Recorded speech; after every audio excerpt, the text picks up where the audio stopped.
Culture Média. Et on commence ce journal des médias avec un nouveau directeur des programmes à France Télévisions et c'est une surprise. Et oui, c'est une surprise. Ce petit nouveau s'appelle Diego Buñuel. Si le nom ne vous dit rien, si vous êtes branché documentaire, son visage vous est sans doute familier.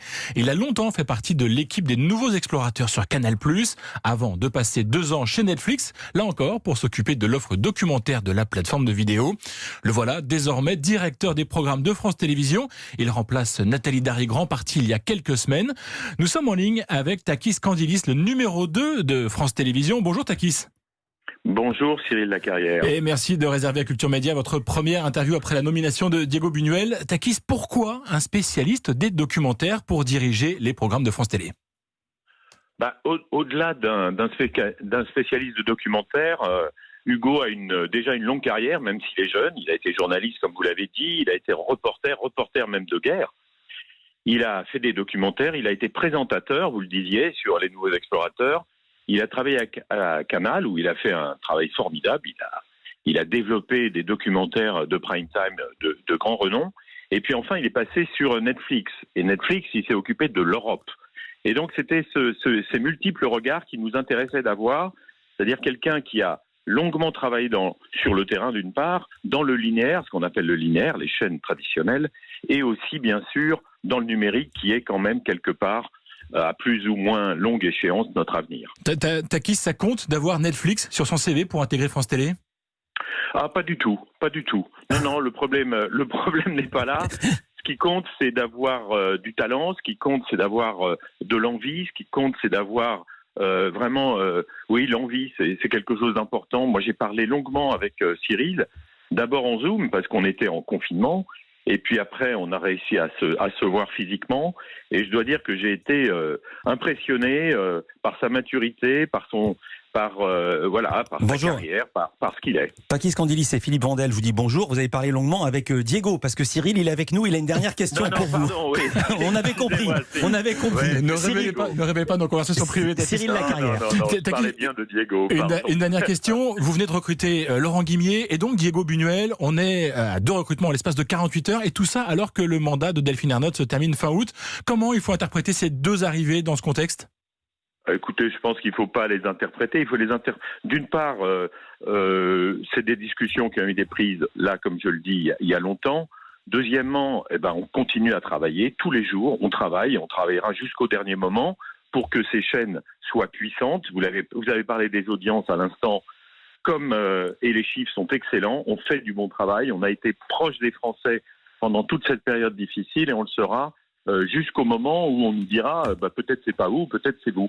En tout cas, il faut dire que la maison ne s'arrête pas et elle continue à travailler et le fait que des gens nous rejoignent montre qu'elle est bien au travail et qu'on saura le faire jusqu'au bout. Merci Takis Candilis. Je rappelle que vous êtes le directeur général en charge des antennes et des programmes de France Télé. C'est jour de finale ce soir sur M6. À vos casseroles, place à la finale de Top Chef. David Adrien, après 18 semaines de compétition, qui de ces 2 chefs va remporter ce soir la finale du concours de cuisine? Pour les fans, le suspense est total et ils sont nombreux à s'être donné rendez-vous devant cette 11e saison de Top Chef.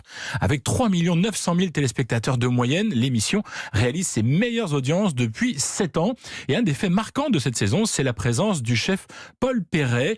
Florence Duhaillot, la productrice de Top Chef, nous raconte pourquoi son choix s'est arrêté sur ce chef triplement étoilé dont le restaurant Ultraviolet fait fureur à Shanghai. En fait, son grand truc, c'est l'essentialisme.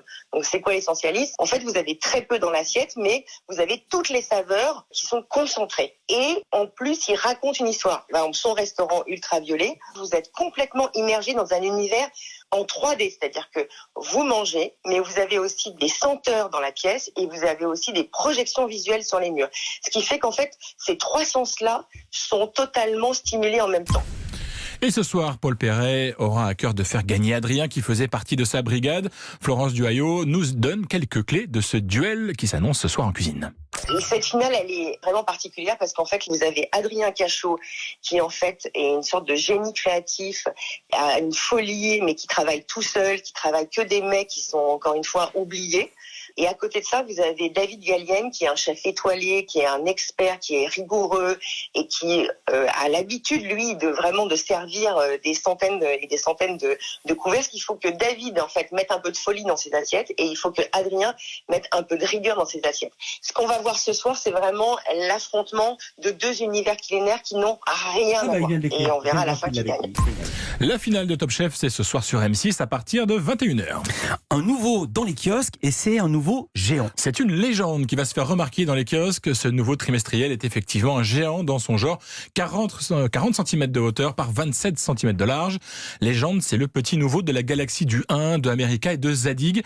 Et comme pour l'hebdomadaire Le 1, Légende a décidé de se concentrer sur un seul et unique sujet et de le décortiquer. Et pour ce premier numéro, c'est effectivement une légende qui est à l'honneur, une légende bel et bien vivante puisqu'il s'agit de Zinedine Zidane.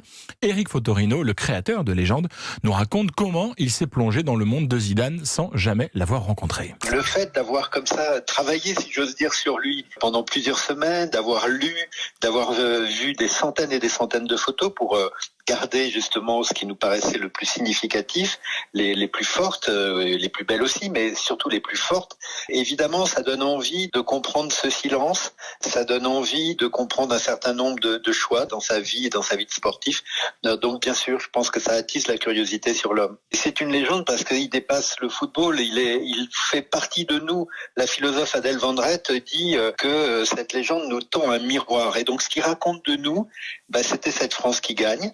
C'était cette France qu'on a appelée dans une formule Black Blomber. C'est aussi l'ascension d'un jeune immigré, descendant d'immigrés par le sport. Et on parlera plus longuement de cette légende puisqu'on recevra Eric Fotorino dans ce studio lundi prochain. On termine ce journal des médias avec le père Fouras qui fait un petit pont à Kylian Mbappé. Et un geste technique de haut vol pour le vieux sage barbu de France 2.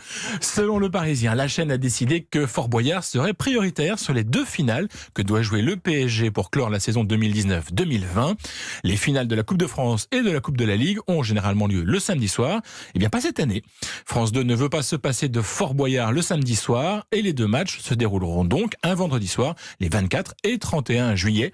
L'année dernière, l'émission d'Olivier Mine avait réalisé sa meilleure audience depuis 11 ans. Merci beaucoup Cyril Lacarrière. À demain pour un nouveau journal des médias.